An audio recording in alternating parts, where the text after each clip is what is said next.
Heyo everybody, Haku here with this week's read-through for Beastars, and I'm going to be doing chapter 103 on this week. So yeah, I'm running a bit late this week on videos, so in order to get this video up on time, have it on Wednesday like it should be, because of all of that, I'm going to probably keep this one to 4 or 5 chapters instead of going all out for the 7. So yeah, probably just stick to 4 or 5 this week. But we are only this video and maybe 1 or possibly 2 more after this from catching up. Once we catch up, I'm not going to be doing it weekly, probably. It depends. We'll see how things go. Probably that I'm not replacing it right away until I'm caught up on some things I'm behind on. But in addition to that, I am totally forgetting something. No, I guess I'm not. So either way, last time around we saw some more of Yafia, got more introduced to him. I think he's a really badass and cool character. Is his name Yafia or am I messing it up? But yeah, he's a pretty cool character. I really like him. And in addition to that, we met Sebun, and I love Sebun already. Sebun is awesome. I don't know, I really like her character. Also, Legosi's dropped out of school and is doing his own thing, and I don't know really how I'm feeling about that. I'm interested to see where the story's going to go from here. It just kind of almost feels like it doesn't make sense, like it came out of nowhere, like he's running away from his problems. So I'm not entirely sure how I feel about it yet until I see where it goes. But yeah, I kind of almost would hope he would go back to school and kind of almost maybe try to find a way into a medical school, maybe get references from Goheen. I would like to see him kind of follow along with Goheen's footsteps, obviously doing his own thing, but at the same time kind of taking what his philosophy is, mixing it with what he's learned from Goheen, and moving on from there. So I'd like to see Legosi develop in that way, but I guess we'll see how things are going to go. So we're starting off this time with chapter 103, Seeds Scattered Like Rain. Alright? And, yeah.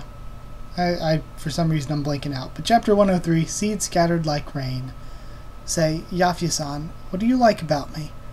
Well, a lot of things. Your short and beautiful fur, a love affair, another day in the life of a Beastar, your strong legs, your well-developed muscles.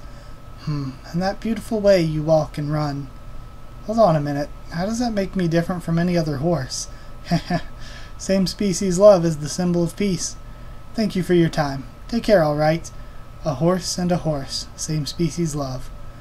Interesting. So I wonder if he's going to have any sort of conflict with Legosi. You're already leaving. It's time for work. You get some rest. A Beastar ought to be alone, he thinks. Interspecial love. Heterosexual love. It's normal for animals to be attracted to, it's normal for animals to be attracted to those who are different from them. But to be devoted, that leads to disaster. A leader shouldn't deal with such distractions. That's something I etched into my heart a long time ago. 36 years ago, okay. Thanks to your duties these past 6 months, Doris District's criminal rate has dropped 40%. Amazing. Now I wonder, which of you will become the future Beastar? Okay, so we have Yafia and a past with Legosi's grandfather. 15-year-old herbivore, Yafia-kun. 17-year-old carnivore, Gosha-kun. Okay, so maybe this is how Yafia became Sublime Beastar and overcame Gosha, because Gosha did something that he thought was out of the ordinary, or that people thought was out of the ordinary, by falling for a wolf, which is very different for a reptile. You're both young aspirants, and I hope you two will continue protecting the townsfolk and continue to be rivals for the Beastar title. Friendly rivals, boys. Yes, sir. Hey, Yafia, do you still have those medals he gave us? Yeah, I do. Then let's do it at the same time. Screw these, and they both toss them off. Me and Gosha, we're not competing for the Beastar title. We wanted to be the Beastars. Who does that guy think he is, calling us rivals? We're partners, and we're gonna stay that way, right? Gosha is a Komodo dragon of few words, like most reptiles, but his eyes were always filled with genuine strength and I liked his eyes. Also, that means Yaphia's a lot older than I thought he was, to only be 2 years younger than Legosi's grandfather. Let's do some more night patrolling, Yafia. Huh? But it's 3 in the morning. Do you even sleep? Busy lives and bad sleeps go hand in hand. Just humor me. I wonder if he's going to talk to me about his past, thinks Yafia. Haha, you'll make a nice fur coat, and we have some hippo criminal. I'll start by pulling out your fangs so you won't bite me. Behind you. And then, he gets kicked in the head by Yafia. What the hell? Oh, is this going to be Legosi's grandmother? That's not fair. Yafia grabs the guy as, okay. Lizard poison. Okay. So, Gosha stuck his fingers in his mouth and then stuck them in the, hippo's mouth. Oh. What we did was the same old routine, but... And they find the wolf. Thank you. When Gosha met that female wolf, they stared at each other's eyes for 3 entire seconds. There's been a strong cold wave for 3 to 4 years now, and that's been motivating a lot of animals to pelt long-hair animals, says, Yafia. For a female wolf like you, walking around alone in the night is suicide. I see. So, I was about to become a fur coat then, huh? She seems to be an airhead, thinks Yafia. That's where Legosi gets it from. Seems that her house is close to mine. I'll walk her home, says Gosha. I'm kind of worried about her. Alright, you do that then. I'll contact you again tomorrow. See you. Okay. And they walk off. Hey, you've been staring at me for a long while now, says Gosha. Why is that? Huh? Oh, I'm sorry. I don't have any reptile friends, and this is the first time I've ever seen one up close. Couldn't help myself. I knew it was because of my weird looks, he thinks. Komodo dragons have poison in their mouths, and also in our large bodies, hidden under our scales. To you mammals, we must seem like a bunch of monsters. But your scales are so beautiful, she says, holding his hand. They're as beautiful as jewels. Well, you're finally home, so I'll be leaving now. Good night. He walks off. Don't get carried away, Gosha. It's just a female's idle banter. Females can compliment males so easily, they don't even have to mean it. Then again, she was wagging her tail. Gosha began dating her the next day, and, strangely enough, they kept at it for a while. A Komodo dragon and a wolf. Now that's just the most incredible interspecies couple I've ever heard of. Oh, also they mentioned it's illegal for poisonous animals to marry non-poisonous ones. So that could be something else that got in the way, or got him in trouble. Do you have good chemistry with her? If we didn't, then we wouldn't have been together for the past 6 months. Well, they say that interspecial love is something to be enjoyed while you're still young, so I think it's fine. So what did you want to talk about? She's pregnant, says Gosha, the face with my baby. Huh? Whose baby? My baby. But Komodo dragons lay eggs, right? She can't be pregnant. The doctor said it was a miracle. It's a 1 out of 500 chance. She's really happy about it. I have to support her, but it's probably going to be really dangerous for her to conceive. You're not even in a position where you can make a family to begin with. I thought we were going to become Beastars, the protectors of our society. I'm stepping down, says Gosha. I did want us to become Beastars so we could fight for peace and coexistence, but now I found coexistence with someone I treasure more than society. This is where we part ways. Okay, so it does kind of feel like a betrayal to Yafia. They were supposed to be partners, so he chose his love over society and his friend. So it's an interesting choice. This is where we part ways, and we see Yafia looking at the... I love how he basically has a blindfold and it looks like a blank piece of paper. Slanted eyes, drooping eyebrows, has reptilian blood. Your grandson may be a different species, but he sure looks like you, Gosha. The Beastars have been separated for decades. Oh, that's great. Alright, let's move on to 104. See what's okay. Hopefully this doesn't make my computer lag any, because I'm trying to read it in all pages at once mode instead of going through one page at a time, so that I can just scroll down through it, and I feel like instead of reloading the page every time I go to a new page, it might actually be easier on the recording and make it lag less to do it this way. So we'll see. Room 701, finish with their bath. I think Jack's picked up a habit of wearing Lugosi's hand-me-downs. Labradors do get lonely easily. Isn't that shirt a bit too big for you? That's what makes it comfortable. It's perfect to sleep in, says Jack. Oh, so adorable. The canine room at night. I'm not lonely. I know me and Lugosi are always going to be friends, he thinks. I wish I could wear it. It probably fits me, says Collet. Someone's calling me. I recognize this number. I think this is Jack-kun. Where's Lugosi? And we have Gosha calling. Gosha, Lugosi's grandfather is calling Jack. Whoa, what? Is this Lugosi's grandpa? It's been a while, Jack-kun. How have you been? Lugosi's grandpa.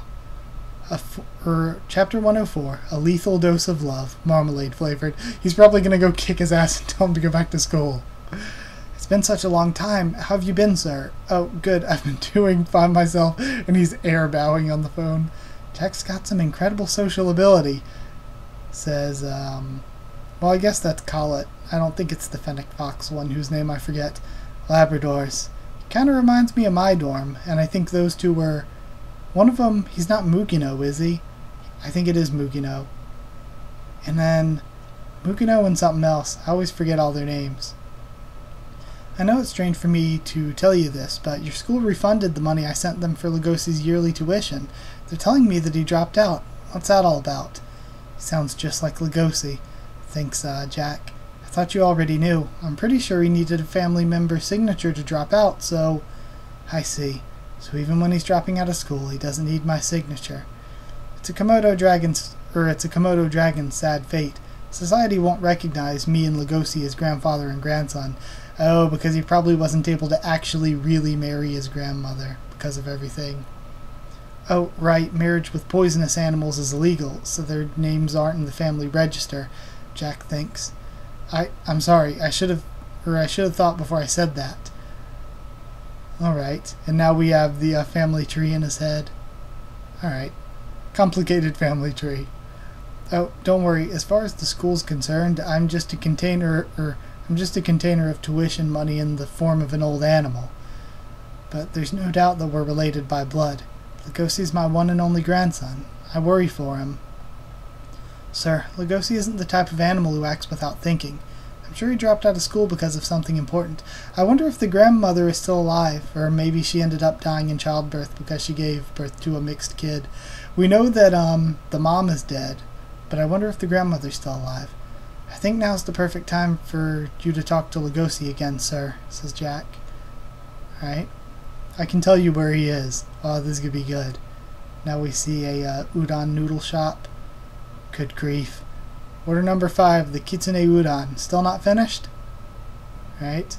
Lugosi hands it over. Okay, I'll be taking this. And then he pulls back on it.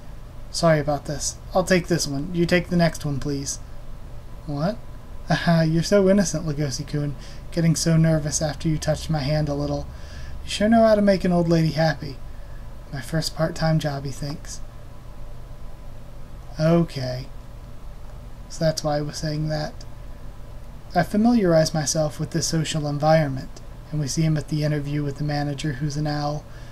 You're quite good-looking. You know, our customers like canine waiters. Why don't I let you work as a waiter? Oh, but then again, that scar on your face could scare away our customers. I'll give you kitchen duty. All right. Huh, he thinks. I'm working closely together with animals of different ages and species. Hey, could you get that bowl? And we have a rabbit. This one? Yeah. How do I feel about it? Well, I think working here has made me much more confident. Alright, and it looks like some kind of llama or goat type animal. And then we have some kind of bird and some kind of feline with them. I wonder if we'll get to know all of them as characters. Oh god, what is that? Is really tiny writing. Agedama, crunchy bite of deep fried flour batter used in Japanese cuisine, much like udon, soba, takoyaki, and okonomiyaki? Okay, sorry, that's really small. I can really not read it. And it's Agedama, it says on the bag. Be much more confident about living on the fringes of society. Are the plates the same for small and medium-sized animals? Lugosi asks. Yeah, small animals eat lots of food despite their size. Oh, but the noodles have to be thinner. Alright, we're closing. Good work, guys. Lugosi-kun, why do you want to work here? Oh, and it looks like the what is it? The feline is a female. Or maybe this is a different one. No, looks like the same one. I didn't notice in the first panel. Well, I found this place in a job offer website, and it's close to my apartment, so there's also that most restaurants offer good wages. It really helps that you can work most of the shifts. Carnivores and herbivores sure get along here.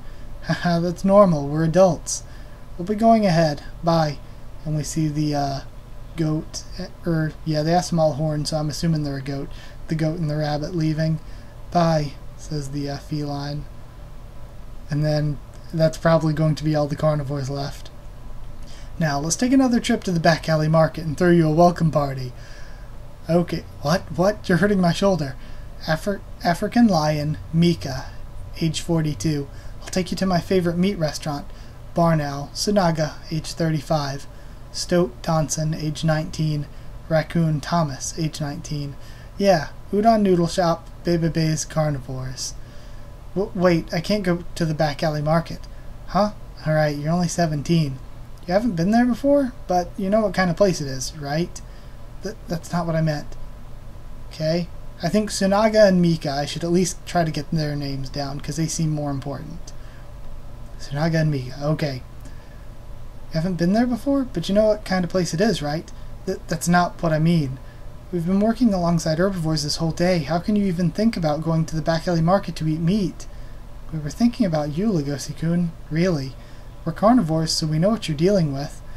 You had a violent experience eating meat, right? And you avoid touching the herbivore staff because you're suffering from meat withdrawal. You need to eat meat from dead animals, the kind that's sold in the back alley market. I ate my friend's foot as a sign of our friendship, he says. There was no way I could say that. So I told them I couldn't go and left. It was the first and last time I would eat meat, but no matter how much I cling to my beliefs, my body yearns for another taste. I want Haru-chan to be with me, so she can tell me how stupid I'm being. I want to talk to Lewis-senpai so we can catch up. Neither of these are possible for me. So why is it so hard to maintain my relationships with animals from different, why is it so hard to maintain my relationships with animals from different species? I'm lonely. I got to my apartment. I'll just go straight to bed. And we see Gosha waiting outside. Oh man, this is really good. Oh, and then we have this awkwardness for a second. And Gosha sticks his finger in his mouth. And he sticks it in Lugosi's. A Komodo dragon's poison is ineffective against his own kind. Grandfather and grandson have a sudden reunion. How have you been, Lugosi? That's such a peculiar greeting, Grandpa. Not what I expected for our 5-year reunion. Well, it's not like my poison will hurt you. You're my only grandson, by blood. And he gives him a hug. His poison, lethal to many animals, tasted like bitter and sweet marmalade. And it's sweet. It's kind of like a symbol to show him that, you know, I love you and we're related. I freaking love Gosha. Such a good character. So, I'm excited. We got 2 more to read. Hopefully that didn't lag. I just flipped over to the next chapter. And we have 105, Born to be Eaten. Alright. I'm going to be the next Sublime Beastar. I'm going to be the next Sublime Beastar, says Lewis. Exactly, says Gon. It was the council's decision. They want the student who solved the murder case to be the Sublime Beastar that represents our school. And, of course, referencing Chapter 53. I see, but in that case, you should give that title to the male who ate my foot, says Lewis, showing his prosthetic. The cost of offering Lugosi his foot. Headmaster. Chapter 105, Born to be Eaten. I can't. That hurts to look at. Lugosi-kun isn't even a part of the school anymore. I know him eating your foot helped him solve the case, but there's just no way I can make a juvenile predator the leader of the school. The police wants to censor the incident. Your naive actions would be too much for the adults of our society to handle. All right, then. I alone stopped the murderer, Rizkun, at the cost of my leg and solved the case. That should be good enough for society. I gave him my foot, thinks Lewis, and when all is said and done, I have to clean that dumb dog's mess. That was a really good page. However, I don't intend on becoming a Sublime Beastar because of something I didn't do. That title won't belong to me nor Lugosi. Well, I knew you were going to say that. I'd like you to at least do your part as the graduate representative, despite your long absence. Yeah, I will. I'll play my part as the honor student, till the very end. Lugosi's returned to the darkness, and I have returned to the light. I really like that story, how he fell to darkness and Lugosi came to the light, and then they both returned to where they were at the beginning, but in a different light, having experienced what they did. We graduates are proud to have the Cherryton School as our alma mater, and we will live under the principles of coexistence and co-prosperity. During the ceremony, I tried to look for Haru in the audience, but she's just too small. I couldn't find her. So in the end, our school couldn't find a Sublime Beastar, vice principal. Okay, and she looks like some sort of a bird. It's very regrettable that those two can't be driving forces for society, says Gon. But that's what makes their solving the case so wonderful. Now Temkun can finally rest in peace. Man, and we see Lewis at the place where Tem was killed. Lewis? Senpai? And then he looks back and we have Juno. Congratulations on your graduation. Yeah, thanks. What's with that, oh, it's just you look? She freaks out. Well, sorry to disappoint you. No, I just don't know how to face you now that we have a bond. A bond? You're the only student in this school who knows that I was loitering in the back alley market for half a year. And I love how that was kind of referenced way earlier in the series when he first met Haru. And this is why I'm glad I'm doing the reread. When he first met Haru and she asks, can you really take the day off? Or 10 days off or whatever. And he's like, I could take half a year off and be fine. Sheesh. First you turned delinquent, now Lugosi-senpai dropped out of school. Do boys think that acting rebellious is cool or something? It's so stupid. Juno, have you seen my prosthetic foot? Huh? No. Want to see it? It's pretty fascinating. Wow, amazing. You can walk like that? Or you can walk in that? Yeah, after some rehab. It's not as hard as I thought it would be. I didn't expect this. Why is he showing it to me? Now that I think about it, whenever we find ourselves alone, we expose ourselves and act in ways we'd never act toward other animals. Deer shed their antlers once a year, so I'm not hysterical or disturbed that I've lost a limb. And then, he'll switch between being mature and immature, just as he's doing right now. I'm telling the truth. I can't take my eyes off him, so you can stop feeling sorry for me now. What the heck? And then she kisses him. Alright. We see another angle of it. And he kisses her back. This is taking a while, he thinks. Well, I'm sorry, let's forget this ever happened. Alright, I'll forget about it, he says. Wait, why do you want to forget about it? That was my first kiss. Because you told me to, he says. What, was that, or that was your first kiss? And then it actually kind of like, I feel like, again, Juno is too good for Lewis, but at the same time, this has kind of been set up by a lot of scenes in the past. Calm down. I'm painfully aware of how emotional and forceful you wolves can be. You only kissed me because you wanted the satisfaction of being a compassionate wolf to an herbivore amputee. But you're already nice the way you are. There's nothing wrong with you. This discussion's over. Why would you say that? That hurts. Because I'm trying to hurt you, he thinks. I'm not saying that you deliberately thought that way as you kissed me. It was your unconscious mind. Nothing good can come from this. Interspecial romance causes so much trouble. Also, I brought it up, I think on Twitter, maybe, that I had forgotten that we had learned way earlier in the series that Lewis is actually engaged already. So I wonder if we're actually going to meet his fiancée as part of any storyline. Alright? Even though Lugosi's in love with a rabbit, he's still trying to find a way to forge his own path in life. Brash males like him are a rarity. I don't want you to become a misfit of society, Juno. See you. Good luck with school, he says, leaving, as she's tearing up. Isn't that right, Lugosi? Tell me, Lugosi, what is this? What is interspecial romance? And he's actually starting to feel feelings for. I actually really liked Lewis and Haru's relationship, though. So it has me torn whether I would like Legoshi with Haru or Lewis with Haru. I actually really like Lewis and Haru's relationship. I'm the one who needs to calm down. Why am I so worked up over a kiss? I know why. It's because that rough sensation that contrasted with the feel of the thin skin inside her mouth. Her canines were overwhelming. That's why I'm so nervous, right?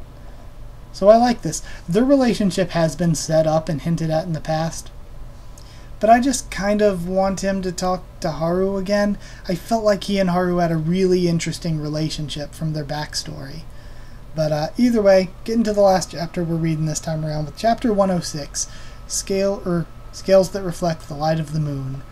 Alright, chapter 106, Scales that Reflect the Light of the Moon. Grandfather and grandson, separated by species, bound by blood. They see each other again after 5 years. Oh, I love this cover. The way it looks like watercolor paint. Oh, it's so good. You're still awake, Legoshi? Yeah, could you stay awake for me? Says, and it's a flashback to little Legoshi with, Gosha. Geez, you're 6 years old. Fine, I'll show you my tongue trick, the jump rope. You're bored of it, huh? Should I read you a story? No. I just want to hold your hand and sleep. Well, I don't mind, but my hands are cold and they're pretty rough, too. I don't care. Your scales are pretty like jewels, and they make me happy. Me and my grandson had many unwritten rules. And he grabs his face. Whenever we went to a restaurant, we had to sit at the table that was farthest from the entrance, where we'd be out of sight.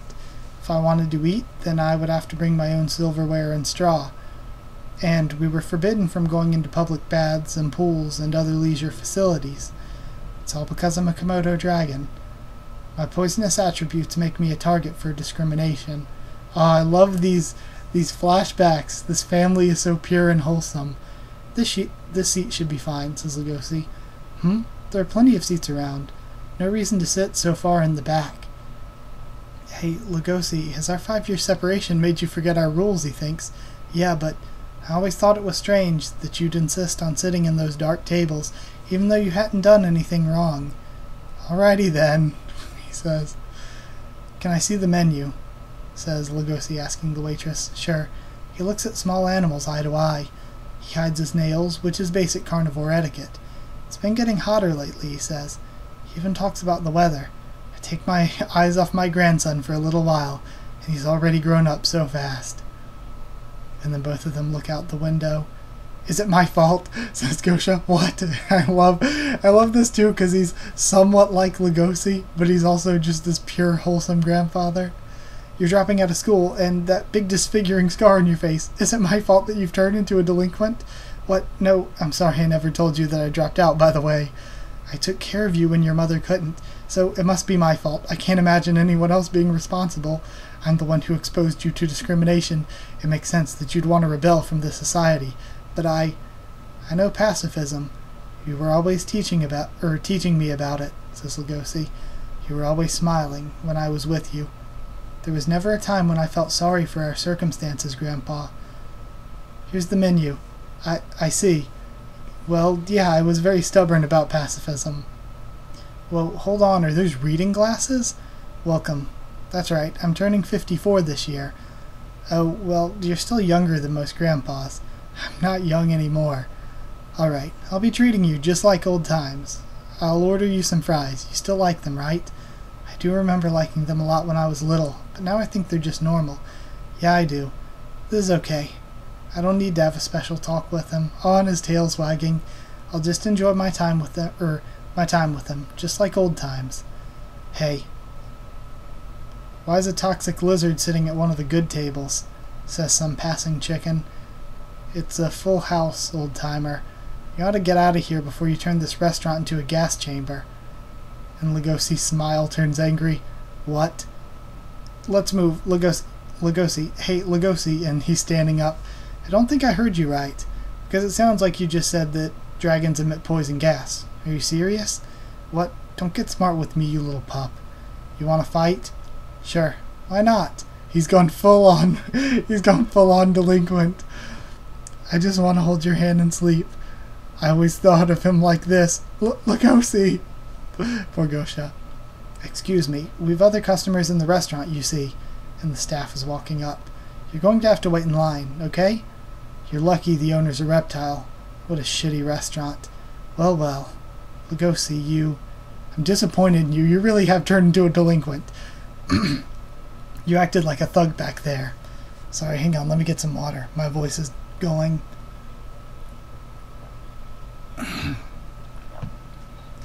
Oh, come on. You can't expect me to let them talk down to you like that.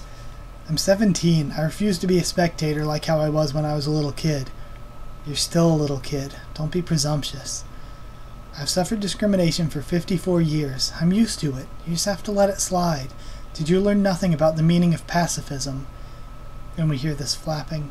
You really made asses of us. So since you walked into this dead end and all, you know what's going to happen to you, right? You pair of freaks. And then Lugosi looks like he dodges a slap. Or maybe he is slapped, but then Gosha just takes him down. Don't touch my grandson. Whoa, you're lucky I won't do worse, with feathers as soft as yours. It's like I was saying, Lugosi, you're still a little kid, but you at least have some maturity in you, so I'll start teaching you in more detail. My snobbish policy actually has a second side. Pacifism is a fine thing, and he elbows one straight in the beak, and it only has meaning when the strong uphold it. So again, I feel like this is another step forward for Lugosi. He trained under Goheen, and now he's going to learn from Gosha as well. Again, I would like to see more with Lugosi and Rokume, but Rokume disappeared. I've never seen him like this before, but at that moment, Grandpa, what are you... I felt that I was finally seeing my grandpa again.